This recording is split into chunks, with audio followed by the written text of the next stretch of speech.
Hello, അമ്മ മനസ്സിൻ്റെ പുതിയൊരു കഥയിലേക്ക് എല്ലാവർക്കും സ്വാഗതം. ചാനൽ ആദ്യമായിട്ട് കാണുന്നവരാണെങ്കിൽ ഒന്ന് സബ്സ്ക്രൈബ് ചെയ്തിട്ട് ലൈക്ക് ചെയ്യണേ. അങ്ങനെ മേഘ പറഞ്ഞ കാര്യങ്ങളൊക്കെ മനസ്സിൽ വെച്ചുകൊണ്ടാണ് ചന്ദ്രിക വീട്ടിലേക്ക് വന്നിട്ടുണ്ടായിരുന്നത്. വീട്ടിലെത്തി ഉടനെ തന്നെ അവൾ മലറിൻ്റെ വണ്ടിയിൽ നിന്ന് ഇറക്കിയിട്ട് മലറിനോട് പറയുന്നുണ്ട്, മലർ നീ വീട്ടിലേക്ക് പോയിക്കോ, അമ്മ ഇപ്പോൾ വരാം. ചന്ദ്രിക നേരെ പോയത് മഹേന്ദ്രൻ്റെ വീട്ടിലേക്കാണ്. ആ സമയം മുകളിൽ ബാൽക്കണിയിൽ ഇരുന്നിട്ട് ചന്ദ്രികയ്ക്കും മലറിനും വേണ്ടിയിട്ട് മുല്ലപ്പൂ കെട്ടുകയാണ് ലക്ഷ്മി. അങ്ങോട്ടേക്ക് കയ്യിലൊരു ചെറിയ ബോക്സുമായിട്ട് മഹേന്ദ്രൻ വന്നിട്ടുണ്ട്. അപ്പോൾ മഹേന്ദ്രൻ ചോദിക്കുന്നുണ്ട്, എന്താ ലക്ഷ്മി ഇവിടെ ഇരുന്നിട്ട് പൂവൊക്കെ കെട്ടുന്നത്?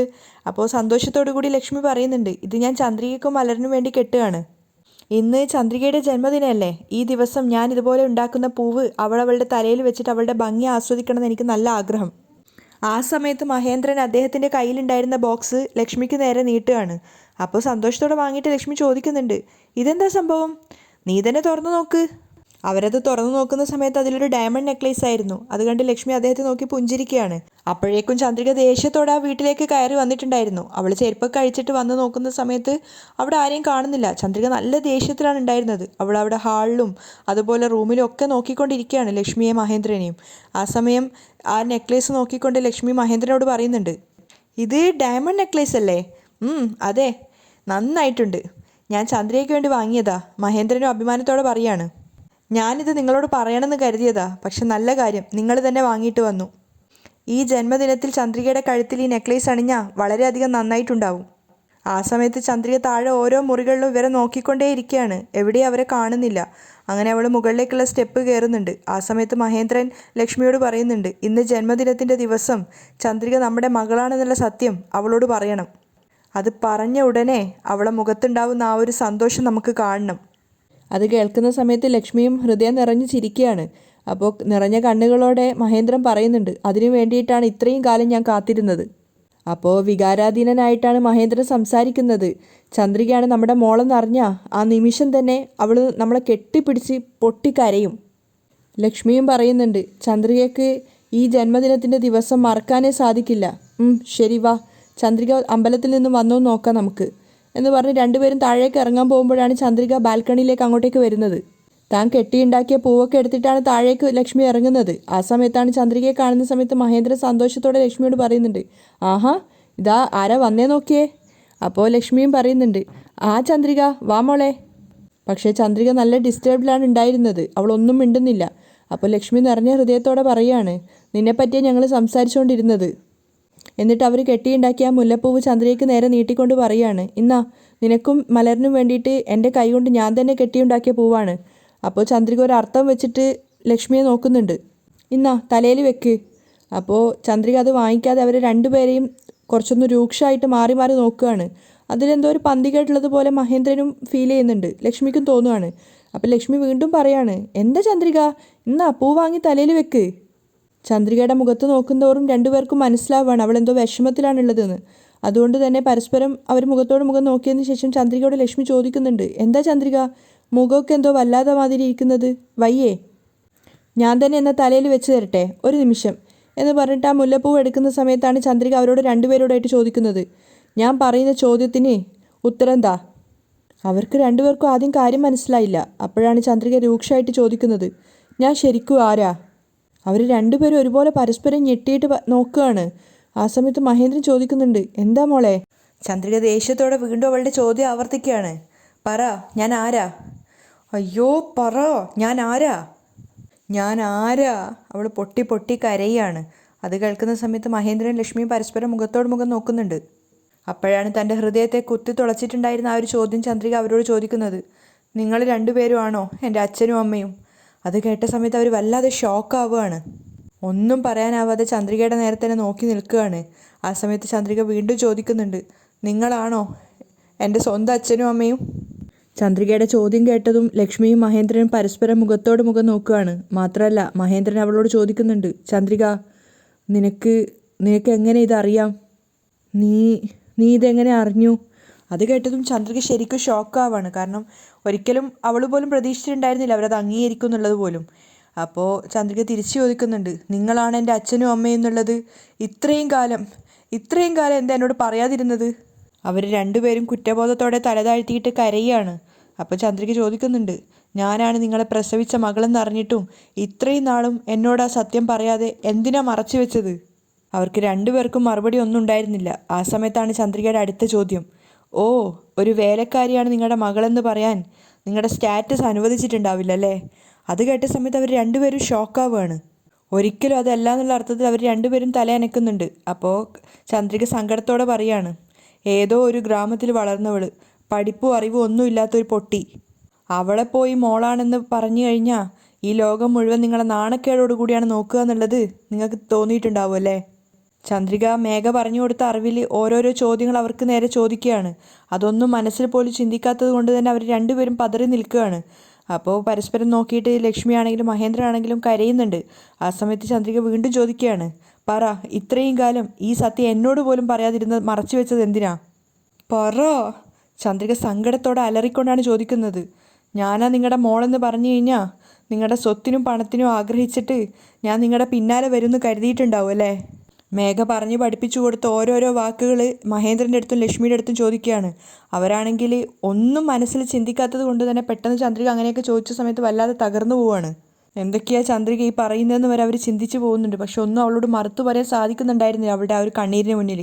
അപ്പോൾ ചന്ദ്രിക ചോദിക്കുകയാണ്, ഒരു വേലക്കാരിയായിട്ട് വന്നവൾ മരിക്കുന്നത് വരെ വേലക്കാരിയായിട്ട് തന്നെ നിൽക്കട്ടെ എന്ന് കരുതിയിട്ടുണ്ടാവും അല്ലേ? എന്തൊക്കെയാണ് ഈ കുട്ടി ചിന്തിച്ച് വെച്ചിരിക്കുന്നതെന്ന് ആലോചിക്കുമ്പോൾ അവർക്ക് തന്നെ വല്ലാത്ത സങ്കടം തോന്നുന്നുണ്ടായിരുന്നു. പക്ഷേ ചന്ദ്രികയ്ക്ക് മുന്നിൽ തിരിച്ചൊരു വാക്ക് പോലും പറയാൻ അവർക്ക് സാധിക്കുന്നുണ്ടായിരുന്നില്ല. അപ്പോൾ ഹൃദയം പൊട്ടിക്കൊണ്ട് ചന്ദ്രിക ചോദിക്കുന്നുണ്ട്, ഈ വീട്ടിലുള്ള ഓരോരുത്തരും എത്രത്തോളം മോശമായിട്ടാണ് എന്നോട് പെരുമാറിയതെന്ന് നിങ്ങൾക്ക് നന്നായിട്ട് അറിയായിരുന്നില്ലേ? എന്നെ എൻ്റെ മോളെയും എങ്ങനെയൊക്കെ മോശക്കാരായിട്ട് ചിത്രീകരിച്ചിട്ടുണ്ടായിരുന്നു. അപ്പോൾ പോലും നിങ്ങൾക്ക് രണ്ടുപേർക്കും ഞാൻ നിങ്ങളുടെ മോളാന്ന് പറയാൻ മനസ്സ് വന്നില്ല അല്ലേ? മഹേന്ദ്രൻ്റെ നെഞ്ച് പൊട്ടുന്നത് പോലെ തോന്നുകയാണ്. ലക്ഷ്മിയാണെ കരഞ്ഞു കരഞ്ഞൊരു പരുവായി. അപ്പോൾ ചന്ദ്രിക കരഞ്ഞോണ്ട് ചോദിക്കുന്നുണ്ട്, ആര് വേണേലും എന്ത് വേണേലും പറഞ്ഞിട്ട് പോയിക്കോട്ടെ, ഇവളൊരു സാധാരണ വേലക്കാരിയല്ലേ എന്ന് വിചാരിച്ച് കാണുമല്ലേ? നിങ്ങൾ എൻ്റെ അടുത്ത് സത്യം പറഞ്ഞില്ല. ഇത്രയും കാലമായിട്ട് ഈ വീട്ടിലുള്ള എല്ലാവരും എന്നെ എൻ്റെ മോളെയും വായിൽ വന്നതൊക്കെ പറഞ്ഞു. എന്തൊക്കെ അപമാനിക്കാൻ പറ്റും ആ രീതിയിലൊക്കെ അപമാനിച്ച് സംസാരിച്ചു. അതൊക്കെ കണ്ടിട്ടും ഒന്നും സംഭവിക്കാത്തതുപോലെ നിങ്ങൾക്ക് രണ്ടുപേർക്കും നിൽക്കാൻ സാധിച്ചല്ലോ. പറ, ഇതിനൊക്കെ എന്താ കാരണം? ചന്ദ്രികയുടെ ഹൃദയം നുറുങ്ങുന്നുണ്ടായിരുന്നു. അവൾ ചോദിക്കുന്ന ഓരോ ചോദ്യത്തിനും ഉത്തരമില്ലാത്തത് കൊണ്ട് തന്നെ തലതാഴ്ത്തി അപമാനത്തോടെയാണ് അവർ രണ്ടുപേരും നിൽക്കുന്നത്. അപ്പോൾ കരച്ചിൽ സ്വയം നിയന്ത്രിക്കാൻ ശ്രമിച്ചുകൊണ്ട് ചന്ദ്രിക ചോദിക്കുന്നുണ്ട്, വേറെ എന്ത് കാരണം ഉണ്ടാവാനാ? ഞങ്ങൾ പാവപ്പെട്ടവരാണല്ലോ, ഒന്നിനും കഴിവില്ലാത്ത പാവപ്പെട്ടവർ. അവൾക്ക് അവളെ നിയന്ത്രിക്കാൻ സാധിക്കുന്നുണ്ടായിരുന്നില്ല. കാരണം അത്രയേറെ സങ്കടത്തോടെയാണ് ചന്ദ്രിക നിന്നിട്ടുണ്ടായിരുന്നത്. അവൾക്ക് ഹൃദയം പൊട്ടുന്ന വേദന തോന്നുകയാണ്. ഇതൊക്കെ സംഭവിച്ചിട്ടും ഇവർക്ക് രണ്ടുപേർക്കൊരു വാക്കൊന്ന് പറഞ്ഞുകൂടായിരുന്നോ എന്നുള്ളൊരു സങ്കടം. അപ്പോൾ മഹേന്ദ്ര സങ്കടത്തോടെ പറയുന്നുണ്ട്, ഇല്ല ചന്ദ്രിക, അങ്ങനെയല്ല മോളെ. നീ പറഞ്ഞ ഒരു കാരണമല്ല മോളെ. ദയവ് ചെയ്ത് ഇങ്ങനെയൊക്കെ പറഞ്ഞിട്ട് ജീവനോടെ ഞങ്ങളെ കൊല്ലാതെ. ഒരിക്കൽ പോലും ഞങ്ങൾ അങ്ങനെയൊന്നും ചിന്തിച്ചിട്ടില്ല. എന്നാണോ നീ ഞങ്ങളുടെ മോളാണെന്ന് മനസ്സിലായത് അന്ന് തന്നെ നിന്നോട് സത്യത്തെ വിളിച്ചു പറയാൻ വേണ്ടിയിട്ട് ഞങ്ങൾ തീരുമാനിച്ചതാ. പക്ഷേ ആ സമയത്തൊന്നും നിന്നോട് പറയാൻ പറ്റിയൊരു സാഹചര്യമായിരുന്നില്ല. അതുകൊണ്ട് നിന്നോട് സത്യം ഇതുവരെ പറയാൻ പറ്റിയില്ല. ചന്ദ്രിക ദേഷ്യത്തോടെയും സങ്കടത്തോടെയും സഹിക്കാനാവാത്ത വേദനയോടെയും ചോദിക്കുന്നുണ്ട്, ഇത്രയും വർഷങ്ങൾ കഴിഞ്ഞിട്ടും ഞാനാ നിങ്ങളുടെ മോളെന്ന് മനസ്സിലായിട്ടും അത്രത്തോളം അത് എന്നെ അറിയിക്കാതിരിക്കാൻ മാത്രം ഉണ്ടായിരുന്ന എന്ത് സാഹചര്യം നിങ്ങൾക്ക് ഉണ്ടായിരുന്നത്? അവർക്ക് രണ്ടുപേർക്കും അതിന് മറുപടി പറയാൻ സാധിക്കുന്നുണ്ടായിരുന്നില്ല. അപ്പോൾ ചന്ദ്രിക എണ്ണി എണ്ണി ചോദിക്കുന്നുണ്ട്, എന്നേക്കാളും എൻ്റെ മോളെക്കാളും ആ കാരണമായിരുന്നോ നിങ്ങൾക്ക് ഏറ്റവും വലുത്? ഉള്ളു പൊട്ടുന്ന സങ്കടത്തോടെയാണ് ചന്ദ്രിക പറഞ്ഞത്. ഒരാളും ആശ്രയവും അഭയവും തരാത്തിരുന്നൊരു സമയത്ത് നിങ്ങൾ രണ്ടുപേരുമാണ് ഞങ്ങൾക്ക് രണ്ടുപേർക്കും, എനിക്കും എൻ്റെ മോൾക്കും അഭയവും ആശ്രയവും തന്നത്. നിങ്ങൾ രണ്ടുപേരുമാണ് ഞങ്ങൾക്ക് ജീവിതം തന്നത്. പക്ഷെ അങ്ങനെയുള്ള നിങ്ങൾ തന്നെ ഞാനാ നിങ്ങളുടെ മോളെന്നുള്ള സത്യം അറിഞ്ഞിട്ടും അത് എന്നോട് പറയാതെ മറച്ചു വെച്ചു. ചന്ദ്രിക സംസാരിക്കുന്നത് കേട്ടപ്പോൾ ലക്ഷ്മി കരഞ്ഞുകൊണ്ട് പറയുന്നുണ്ട്, ചന്ദ്രിക, നീ വിചാരിക്കുന്നത് പോലെ അല്ല മോളെ. നീയാണ് ഞങ്ങളുടെ മോളെന്ന് അറിഞ്ഞു കഴിഞ്ഞാൽ നിനക്കോ അതോ മലറിനോ എന്തെങ്കിലും ആപത്ത് സംഭവിക്കുമെന്ന് ഞങ്ങൾ ഭയന്നു. പക്ഷെ അത് ചന്ദ്രിക വിശ്വസിക്കുന്നില്ല എന്നുള്ളത് അവളുടെ മുഖത്ത് തന്നെ ഉണ്ടായിരുന്നു. അപ്പോഴും ലക്ഷ്മി പറഞ്ഞുകൊണ്ടേയിരിക്കുകയാണ്, അതുകൊണ്ടാണ് മോളെ ഞങ്ങൾ സത്യം പറയാതിരുന്നത്. മഹേന്ദ്രനും അത് ശരിവെക്കുകയാണ്. സത്യ മോളെ, നീ ജനിച്ച സമയത്ത് ആരാ നിന്നെ ഞങ്ങളിൽ നിന്നും അകറ്റിയതെന്നും കുട്ടികളെ തമ്മിൽ ആരാ മാറ്റിയതെന്നും ഈ യാഥാർത്ഥ്യമൊക്കെ അറിയാൻ വേണ്ടിയിട്ട് അതിനു വേണ്ടിയിട്ടാണ് മോളെ ഞങ്ങൾ ഈ സത്യം നിന്നോട് പറയാതിരുന്നത്. അപ്പോൾ ചന്ദ്രിക കൈകൊണ്ട് അവരോട് രണ്ടുപേരോട് നിർത്താൻ ആവശ്യപ്പെടുകയാണ്. എന്നിട്ട് ദേഷ്യത്തോടെ പറയുന്നുണ്ട്, നിങ്ങൾ എന്തൊക്കെ കാരണം പറഞ്ഞാലും അതെന്നെക്കൊണ്ട് വിശ്വസിക്കാൻ സാധിക്കില്ല. അവർക്ക് രണ്ടുപേർക്കും നേരെ കൈ ചൂണ്ടിക്കൊണ്ട് അവൾ പറയാണ്, നിങ്ങൾ രണ്ടുപേരും ചെയ്തത് വലിയ തെറ്റാണ്. ഞാൻ നിങ്ങളുടെ മേലെ വെച്ചിട്ടുണ്ടായിരുന്ന സ്നേഹത്തിനും വിശ്വാസത്തിനും നിങ്ങൾ ചെയ്തത് വലിയ വലിയ ദ്രോഹമാണ്. നിങ്ങൾ എന്നോട് ചെയ്ത വലിയൊരു തെറ്റായിട്ട് മാത്രമേ എനിക്കിതിനെ കാണാൻ സാധിക്കുള്ളൂ. ചന്ദ്രയ്ക്ക് ഹൃദയം പൊട്ടുന്ന പോലെ തോന്നുന്നുണ്ടായിരുന്നു. എന്നിട്ടും അവൾ ദേഷ്യത്തോടെ കരഞ്ഞുകൊണ്ട് പറയുന്നുണ്ട്, നിങ്ങൾ നിങ്ങളുടെ മകളായിട്ട് എന്നെ സ്വീകരിക്കേണ്ട. ലക്ഷ്മിയും മഹേന്ദ്രനും ഞെട്ടിക്കൊണ്ട് കരഞ്ഞുകൊണ്ടാണ് കേൾക്കുന്നത്. അപ്പോൾ ചന്ദ്രിക വാശിയോടെ പറയുന്നുണ്ട്, മലരിനെ നിങ്ങളുടെ കൊച്ചുമോളായിട്ട് സ്വീകരിക്കുകയും വേണ്ട. രണ്ടുപേരും ഷോക്കായിട്ട് നിൽക്കുന്ന സമയത്ത് ചന്ദ്രിക തിരിച്ചു പറയാണ്, ഞാൻ നിങ്ങളെ എന്നെ പ്രസവിച്ച എൻ്റെ അച്ഛനും അമ്മയായിട്ട് കാണാൻ പോകുന്നുമില്ല. മഹേന്ദ്രനും ലക്ഷ്മിയും തകർന്നു നിൽക്കുകയാണ്. കാരണം ചന്ദ്രിക ഇങ്ങനെയാണ് പ്രതികരിക്കാമെന്ന് അവർ സ്വപ്നത്തിൽ പോലും ചിന്തിച്ചിട്ടുണ്ടായിരുന്നില്ല. അപ്പോൾ ചന്ദ്രിക വാശിയോടെ പറയുന്നുണ്ട്, ഞാനും എൻ്റെ മോളും ആരും ഇല്ലാത്ത ഞങ്ങളുടെ ഊരിലേക്ക് തിരിച്ചു പോവുകയാണ്. ഈ വീട്ടിലെ വേലക്കാരിയായിട്ട് തന്നെ നിന്നിട്ട് ഞാൻ പോവുകയാണ്. ലക്ഷ്മിയും മഹേന്ദ്രനും കേട്ടത് വിശ്വസിക്കാനാവാതെ നിൽക്കുകയാണ് ചന്ദ്രിക പോവുക എന്നുള്ളത്. അപ്പോൾ ചന്ദ്രിക രണ്ടുപേരോടായിട്ട് പറയുന്നുണ്ട്, ഞാൻ എങ്ങനെയാണോ ഈ വീട്ടിൽ വന്നത്, ഈ വീട്ടിലെ വേലക്കാരിയായിട്ട്, അതുപോലെ തന്നെ വേലക്കാരിയായിക്കൊണ്ട് തന്നെ ചന്ദ്രിക ഈ വീട്ടിൽ നിന്ന് പോവുകയാണ്. ആ അമ്മയും അച്ഛനും ഹൃദയം പൊട്ടിയിട്ട് കരയുകയാണ്. ഇങ്ങനെയൊന്നും പറയല്ലേ മോളെ എന്ന് പറഞ്ഞുകൊണ്ട്. അപ്പോൾ ചന്ദ്രിക പറയുന്നുണ്ട്, ഞാൻ കാരണം നിങ്ങൾക്കൊരു പ്രശ്നവും വരില്ല. ഞാനും എൻ്റെ മോളും കാരണം നിങ്ങളുടെ സ്റ്റാറ്റസിനോ നിങ്ങളുടെ അന്തസ്സിനോ നിങ്ങളുടെ അഭിമാനത്തിനോ ഒരു കളങ്കവും വരില്ല. മഹേന്ദ്രൻ്റെ ഹൃദയം നുറുങ്ങുകയാണ്. കാരണം അത്രയേറെ ചന്ദ്രിക ഇന്ന് വരുമ്പോൾ സ്നേഹിക്കാൻ വേണ്ടിയിട്ടുള്ള സ്നേഹം അയാൾ കരുതി വെച്ചിട്ടുണ്ടായിരുന്നു. ആ സമയത്ത് ചന്ദ്രിക പറയുന്നുണ്ട്, ഞാൻ നിങ്ങളുടെ മകളാണെന്ന് പറഞ്ഞിട്ട് ഞാൻ ഇനി വരികയുമില്ല. നിങ്ങളുടെ സ്വത്തുക്കൾക്ക് അവകാശം എനിക്ക് വേണമെന്ന് പറഞ്ഞിട്ട് ഞാൻ ഈ ജന്മത്തിൽ നിങ്ങളുടെ പിന്നാലെ വരില്ല. പൊട്ടിക്കരയുന്ന അവരോട് രണ്ടുപേരോടായിട്ട് ചന്ദ്രിക പറയുന്നുണ്ട്, ഞാൻ ഇപ്പം തന്നെ എൻ്റെ മോളെയും കൂട്ടി എൻ്റെ സ്വന്തം ഗ്രാമത്തിലേക്ക് പോകാൻ പോവുക. അത് ലക്ഷ്മിക്കും മഹേന്ദ്രനും സഹിക്കാവുന്നതിലും അപ്പുറമായിരുന്നു. ചന്ദ്രിക അവിടുന്ന് പോകുമ്പോഴേക്ക് രണ്ടുപേരും അവളുടെ കാൽക്കൽ വീഴുന്ന രീതിയിൽ പോയിട്ട് തടഞ്ഞു നിർത്തുകയാണ്. ചന്ദ്രിക മോളെ നിൽക്ക് പ്ലീസ്, ഞാൻ പറയുന്നത് കുറച്ചൊന്ന് കേൾക്ക് മോളെ. ലക്ഷ്മി യാചിച്ച സമയത്ത് അവർക്ക് നേരെ കൈകൂപ്പിക്കൊണ്ട് ചന്ദ്രിക പറയുന്നുണ്ട്, എന്നോട് ക്ഷമിക്ക്, ഞാൻ നിങ്ങൾ പറയുന്നത് കേൾക്കാൻ പറ്റിയൊരു മാനസികാവസ്ഥയിലല്ല. അപ്പോൾ മഹേന്ദ്രൻ വീണ്ടും അവളെ തടഞ്ഞു നിർത്തിയിട്ട് പറയാണ്, ചന്ദ്രിക മോള് നീ തെറ്റായിട്ടാണ് ഞങ്ങളെ കണ്ടിട്ടുള്ളത്. നീയാണ് ഞങ്ങളുടെ മകളെന്ന് ഇന്ന് നിന്നോട് പറയാനിരിക്കുകയായിരുന്നു ഞങ്ങൾ. അതിനു മുന്നേ നിന്നോട് ആരോ സത്യങ്ങളൊക്കെ വിളിച്ച് പറഞ്ഞതാ മോളെ. ചന്ദ്രിക മറുപടി ഒന്നും പറയാതെ കരഞ്ഞുകൊണ്ട് നിൽക്കുകയാണ്. അപ്പോൾ അവൾക്ക് നേരെ കൈകൂപ്പിക്കൊണ്ട് മഹേന്ദ്രൻ പറയുന്നുണ്ട്, ദയവ് ചെയ്ത് ഞാൻ പറയുന്നൊന്ന് വിശ്വസിക്ക്. പക്ഷേ ചന്ദ്രിക പിന്നീട് അവർക്ക് മറുപടിയൊന്നും കൊടുത്തില്ല. അവളൊന്നും പറയാതെ പെട്ടെന്ന് തന്നെ ഇറങ്ങിപ്പോവുകയാണ്. അവർ രണ്ടുപേരും അവളുടെ പേര് വിളിച്ചുകൊണ്ട് പിന്നാലെ തന്നെ പോകുന്നുണ്ടായിരുന്നു. പക്ഷേ ചന്ദ്രിക അത്രയും ദേഷ്യത്തിലായതുകൊണ്ട് തന്നെ അമിതമായ വേഗതയിലാണ് അവൾ പോയിക്കൊണ്ടിരിക്കുന്നത്. അവൾ വേഗം തന്നെ വീട്ടിലേക്ക് പോയിട്ട് പെട്ടിയൊക്കെ എടുത്ത് ബാഗൊക്കെ എടുത്തിട്ട് അതിൽ അവളുടെ ഡ്രസ്സും കുഞ്ഞിൻ്റെ ഡ്രസ്സും ഒക്കെ പാക്ക് ചെയ്യുകയാണ്. മലറിന് കാര്യമൊന്നും മനസ്സിലാവുന്നില്ല. അവൾ അമ്മ ചെയ്യുന്നത് നോക്കി നിൽക്കുകയാണ്. പാക്ക് ചെയ്തതിന് ശേഷം ചന്ദ്രിക വന്നിട്ട് കുഞ്ഞിനോട് പറയുന്നുണ്ട്, വാ നമുക്ക് നമ്മുടെ ഗ്രാമത്തിലേക്ക് പോവാം. മലറിനൊന്നും മനസ്സിലാവുന്നില്ല. അവൾ ചോദിക്കുകയാണ്, എന്തിനാ അമ്മ? പറഞ്ഞില്ലേ വാ പോവാം. എന്താ അമ്മ പെട്ടെന്ന് ഇങ്ങനെയൊക്കെ പറയുന്നത്? നാളെ സ്കൂളിൽ പോകേണ്ടതല്ലേ? മലർ ചോദിക്കുകയാണ്. അപ്പം ദേഷ്യത്തോടെ ചന്ദ്രിക പറയുന്നുണ്ട്, ഇനി നമ്മൾ നമ്മുടെ നാട്ടിലാണ് ജീവിക്കാൻ പോകുന്നത്, വാ പോവാം എന്ന് പറഞ്ഞിട്ട് കുഞ്ഞിൻ്റെ കൈ പിടിച്ച് വലിക്കുകയാണ്. അപ്പോൾ മലരിങ്ങനെ കരഞ്ഞുകൊണ്ട് പറയുന്നുണ്ട്, അമ്മ എന്തിനാ അമ്മ പോകുന്നേ? പറഞ്ഞാൽ കേക്കമ്മ. അവരുടെ രണ്ടുപേരുടെയും ഡ്രസ്സ് മാത്രമേ ചന്ദ്രികയും മലരും അവിടെ നിന്ന് എടുത്തിട്ടുണ്ടായിരുന്നുള്ളൂ. വാതിൽ പുറത്തുനിന്ന് അടച്ചിട്ട് അവർ പോകാൻ വേണ്ടി നിൽക്കുകയാണ്. ആ സമയത്ത് മഹേന്ദ്രനും ലക്ഷ്മിയും താഴത്തേക്ക് ഇറങ്ങി വന്നിട്ടുണ്ടായിരുന്നു. അവർ ചന്ദ്രികയെ തെരഞ്ഞുകൊണ്ട് നടക്കുകയാണ്. അപ്പോൾ ചന്ദ്രിക ബാഗും എടുത്തിട്ട് കുഞ്ഞിൻ്റെ കൈയും പിടിച്ച് പോകുന്ന സമയത്താണ് മഹേന്ദ്രനും ലക്ഷ്മിയും അവരുടെ അടുത്തേക്ക് വന്നിട്ട് അവളെ തടഞ്ഞു നിർത്തുന്നുണ്ട്. മലരൊത്തിരി കരഞ്ഞ് പറയുന്നുണ്ട്, വേണ്ട അമ്മ പോണ്ട അമ്മ. അതുപോലെ തന്നെ ലക്ഷ്മിയും പറയാണ്, മലർ അമ്മയോട് പറമോളെ പോണ്ടാന്ന് പറമോളെ. എന്നിട്ട് ചന്ദ്രികയുടെ പേരെടുത്ത് കുറേ വിളിക്കുന്നുണ്ട്. പക്ഷേ ചന്ദ്രിക ഒട്ടും ഗൗനിക്കുന്നേയില്ല. ചന്ദ്രിക ഒരു അക്ഷരം പോലും മിണ്ടാതെ തലതാഴ്ത്തി നിൽക്കുകയാണ്. അപ്പം ലക്ഷ്മി അവളോട് യാചിച്ചിട്ട് പറയുന്നുണ്ട്, ധൃതി പിടിച്ചിട്ട് ഒരു തീരുമാനം എടുക്കല്ലേ മോളെ. ഈ സത്യം നിന്നോട് ഇത്രയും കാലം ഞങ്ങൾ പറയാതിരുന്നത് എന്തുകൊണ്ടാണെന്ന് ഞാൻ തീർച്ചയായിട്ടും നിന്നോട് പറയാം. ദയവ് ചെയ്ത് പോലെ മോളെ, ഇവിടെ തന്നെ നിൽക്കും മോളെ എന്നൊക്കെ പറഞ്ഞിട്ട് കൈകൂപ്പിക്കൊണ്ട് യാചിക്കുന്നുണ്ടായിരുന്നു. പക്ഷേ ഒന്നും ചന്ദ്രികയുടെ മനസ്സ് അലിവുണ്ടാക്കുന്ന കാര്യങ്ങളായിരുന്നില്ല. അവൾ മലരിൻ്റെ കൈയും പിടിച്ച് വലിച്ചുകൊണ്ട് പോവുകയാണ്. മലരും ഒരുപാട് കരയുന്നുണ്ട്, മുത്തശ്ശി എന്നൊക്കെ വിളിച്ചിട്ട്. പക്ഷെ അതൊന്നും ചന്ദ്രിക മൈൻഡ് വെക്കുന്നേ ഇല്ല. മാത്രമല്ല ചന്ദ്രിക കുഞ്ഞിനെയും കൊണ്ട് പോകുന്ന കണ്ടപ്പോൾ തന്നെ മഹേന്ദ്രൻ നെഞ്ചുവേദന അനുഭവപ്പെടുകയാണ്. അയാൾ നെഞ്ചിലിങ്ങനെ കൈവെക്കുന്ന സമയത്തൊക്കെ ലക്ഷ്മി വിളിച്ചുകൊണ്ടേ ഇരിക്കുന്നുണ്ട്, ചന്ദ്രിക പോവല്ലേ. പക്ഷെ ചന്ദ്രിക തിരിഞ്ഞുകൂടെ നോക്കുന്നില്ല. അങ്ങനെ ചന്ദ്രിക കുഞ്ഞിൻ്റെ കൈയും പിടിച്ചിട്ട് വലിച്ച് പോവുകയാണ് അവിടുന്ന്. ആ സമയത്ത് മഹേന്ദ്രൻ വല്ലാതെ ക്ഷീണിതനായ സമയത്ത് അയാളെ പെട്ടെന്ന് തന്നെ ലക്ഷ്മി അകത്തേക്ക് കൊണ്ടുവരികയാണ്. ചന്ദ്രിക പുറത്തെത്തിയപ്പോൾ തന്നെ അവൾക്ക് ഒരു ഓട്ടോ കിട്ടുന്നുണ്ട്.